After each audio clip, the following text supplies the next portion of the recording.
Let's bring in the ABC's COVID expert, Dr. Norman Swan from RN's Health Report. Norman, good to see you. Hi, Michael. Brendan Murphy, the Chief Medical Officer, told Lee Sales on 7:30 last night what keeps him up at night is the fear of a second wave. How realistic is that fear as we start to, as we say, ease those restrictions around the country? It's very realistic. I mean, we do have a good testing regime in place, so that's good. So that when you can pick up outbreaks like the abattoir situation in the residential aged care facility in New South Wales, but there'll be more of those.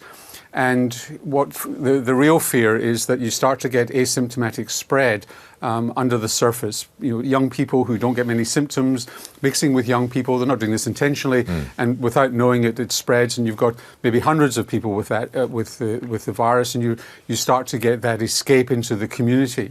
So the key statistic for people to watch in various states, I mean, it's fantastic that you've got states now with 0 cases a few days in a row.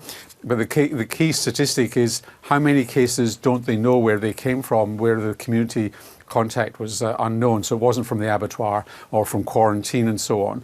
That's what you've got to watch for. Will it be big? Well, you know, if we lose control of it and people start not socially distancing and you get that spread on a massive scale, it could overwhelm the testing capacity and take us a while to get it back under control. But it is a significant risk. Norman, one of the questions that kept popping up yesterday after the announcements in Victoria of easing of restrictions was quite simply, can I hug my friends when I see them for the first time? I know we keep talking about that 1.5 metre distance, but how long does that go on for? Well, I think that you cannot hug your friends at this point.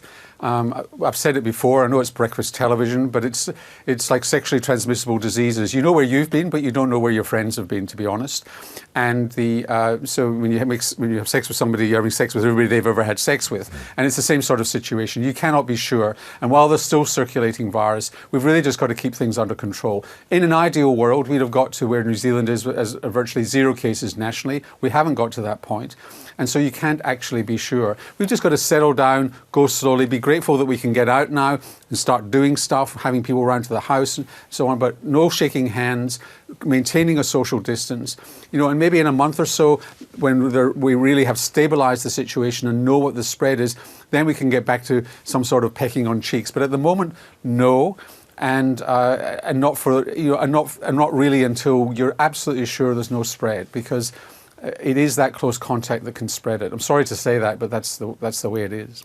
Now, in about 10 minutes' time, Norman, as you may know, we'll be hearing from the Victorian Government. They'll announce the timeline for kids returning to classroom learning in Victoria. That raises logistical issues, and I ask this partly as a journalist, partly as a parent of school-age kids in Victoria. My kids normally get on crowded trains in the morning, a couple of them, to get to their school. How, and not just Victoria, authorities around the country, how are they going to manage this demand, this sudden demand now on public transport, given people by definition are so closely packed on these train and tram carriages? Yeah. If I was a parent, I would probably be giving my child a mask. I mean, I know that's as much to protect other people as to protect the child. But particularly if you've got elderly parents who are sick and you just don't want to protect yourself as much as possible, I'd be giving my child hand sanitizer so that they, when they touch a surface on the train, they hand sanitize. And so I think that's the best way that you can make things safe. I think we might get to the point, if we're not controlling this with social distancing, to ask people to wear masks outside. I don't think we're at that point yet.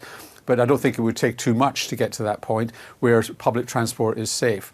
I mean, if I was a premier and going to that, I mean, that's the problem with schools, by the way. And we said that last week, is that the reason you shut down schools is that's how you maintain social distancing as a community. And that these problems are now being recreated. It would be very tempting to say that people on public transport should wear masks. But let's just see how it goes with slow and steady. With testing, we may not need to get to that point. But I think the trigger for that would be pretty low. And Norman, when you talk about, even though we're allowed to go and see friends and family now in a lot of the different states, if you've got people who are over 70, for example, should we just be making the decision to stay clear still? I think people over 70 are quite capable of making their own decisions about life. and they know the risks. And I don't think that we necessarily should be making decisions for them. We can be safe. We can say we've got a cough and a cold at home. We've been tested. We're not coming. Child's not well. We're not coming. But if everybody's well and you're pretty confident that of your contacts around you, then and people are willing to take that small risk, I think you should do it. And I don't think you should deny somebody who's sick with cancer the luxury of having a hug with their grandchildren, but probably I would have a mask on the grandchildren and have them hand sanitized before they do it.